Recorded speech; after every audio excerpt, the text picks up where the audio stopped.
School കുട്ടികളുമായി പോയ autorickshaw മറിഞ്ഞ് വനിതാ ഡ്രൈവർ അനിത മരിച്ചു. മകനടക്കം 4 കുട്ടികൾക്ക് പരിക്ക്.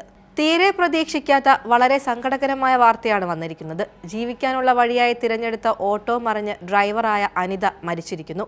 മകനും ഒപ്പമുണ്ടായിരുന്നു. പത്തനംതിട്ട സ്കൂൾ കുട്ടികളുമായി പോയ ഓട്ടോറിക്ഷ മറിഞ്ഞ് വനിതാ ഡ്രൈവർക്ക് ദാരുണാന്ത്യം.